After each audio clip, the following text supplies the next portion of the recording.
Should be able to see from here. Yeah. So it's that big corner down there, isn't it? Yeah, up that sort of big crack. Big crack, big gear. Big gear. Yeah. Looks nice though. Should have plenty of time. Hopefully. Yeah. Depends how long you take on that first pitch. Well, that's true. Depends how greasy it is. I've always been drawn to sea cliffs because that was my first experience for climbing, really. Yeah, being lowered into some sandstone sea cliff on the north coast of Pembrokeshire and in the rain with a massive sea running, and being told I had to climb out, which was obviously got no other option but to climb out. So yeah, I fell in love with it. Just love being by the sea. It's a 100-metre rope in here, so there should be plenty of rope. Shouldn't be a problem getting down there. Right, that means we can look for anchors reasonably far back if we need to then. Sea cliffs are basically my favourite place to climb generally. They're just different to everywhere else. And you get all the really cool birds flying around and seals that pop out and come watch you, and yeah, it's just really lovely places to be. Right below! And I suppose you get a load of exposure, which I quite enjoy.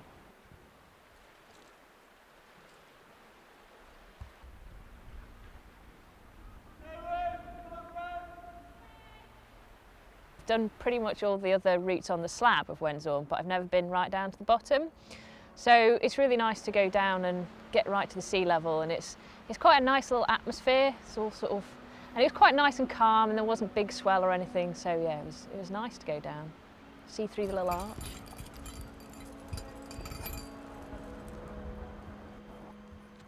About 22, 23 years ago, last time I climbed on Wensor. It was nice to revisit after 20-something years.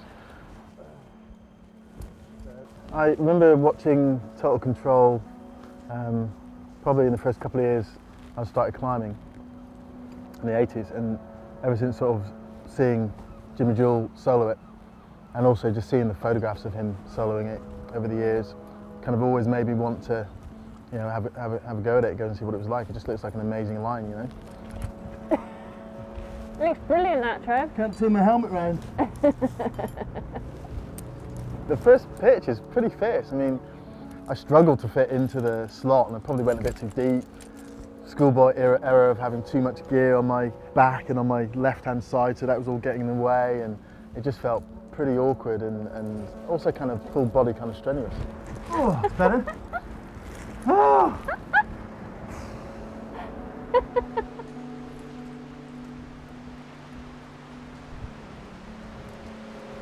Nice one. As soon as you come out and start laybacking, your arms are pumped instantly that you're glad to get out of the chimney. And then you really can't stop, and you're kind of thinking, oh, the layback can't be that bad. There's hardly any positive foothold, and all the handrails on the edge of the flake are rounded. Oh, warmed up now.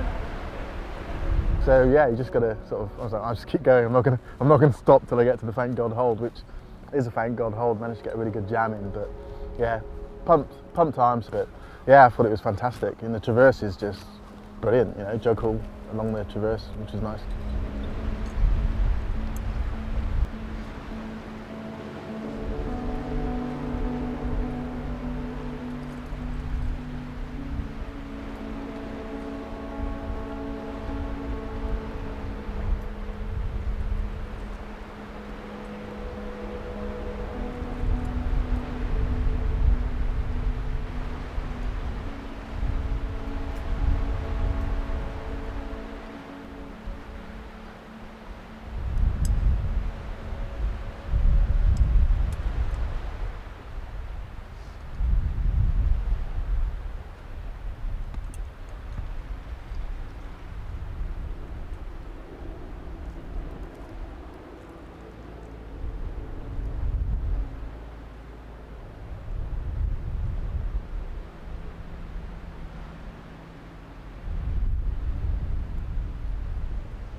Climbing ready, Ruth!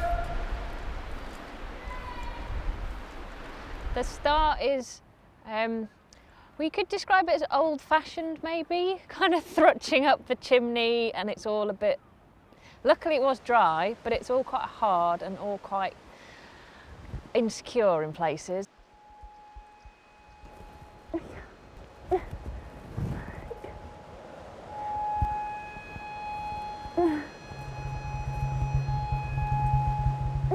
And then you have to commit into this fierce layback where you're sort of in this race before your arms give up. And then it calms down a little bit. How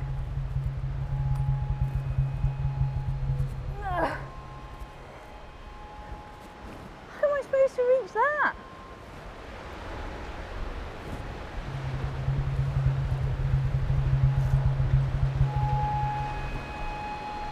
Nearly there, Ruth. Slacks off a little bit there. A few jugs coming up. Good news is the traverse is nice and easy.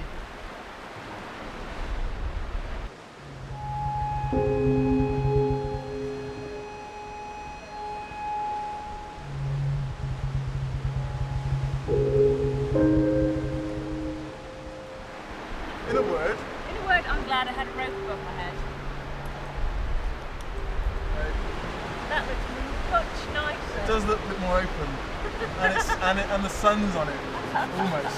So let's... Trev's great. I've climbed a bit with Trev before. Yeah, he's super solid. You're never worried about whether he's going to put enough gear in or whether it's going to be any good or whether his belay is going to be rubbish. So yeah, he's a really solid person to go climbing with and quite, it's good fun as well. So yeah, a good climbing partner. Climbing with someone like Ruth, you know that when you get to stances and do changeovers, or if they're leading and setting up a belay, you know they're going to set up a belay in a very similar way to you. So you know that A, they're going to do everything as it should be done, it's going to be safe, and B, if something did go wrong, they'll sort it out. It's been a long time since I climbed with her, and obviously I came from Bristol originally, and Ruth has been there for a long time, so yeah, it's been nice to catch up again.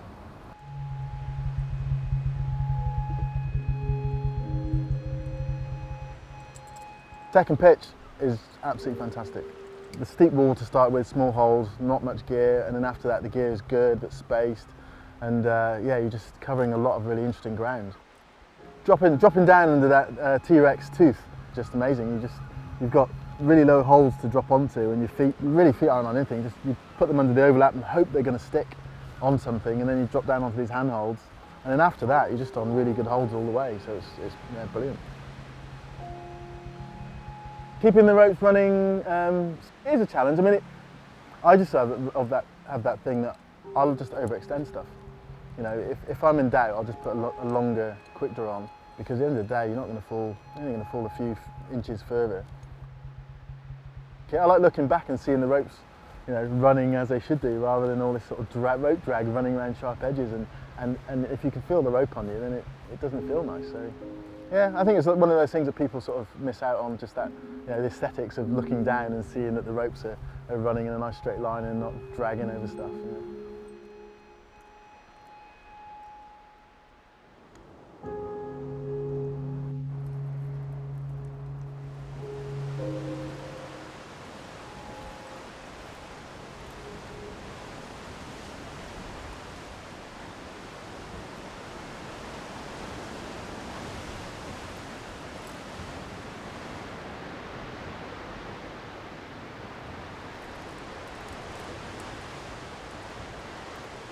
I've always wanted to do T-Rex, but I've always been a bit intimidated by the description for the first pitch of this usually damp crack, and cracks are not necessarily my favourite things to climb, so I've always been a little bit put off by that.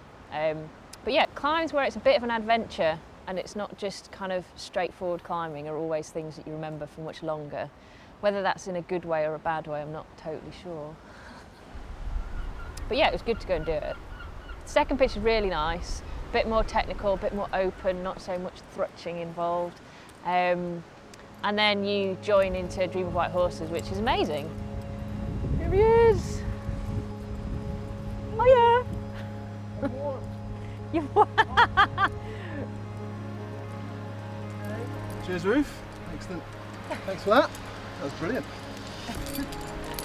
Definitely enjoyed the last two pitches. more than the first one. That was just sketchy. Been wanting to do that for years. Brilliant route. First pitch, absolutely epic, fierce, horrible and grovelly. But the second pitch is awesome. Hooray! We survived! Excellent. Well done. That was epic. How long was that? What time is it now? Must be about 4 hours or something. A while. Cool, well done. Cheers for that. Oh, I enjoyed that, that was good. Brilliant. I enjoyed the most of it. Yeah, well, once I got scared at the bottom, after that it was alright.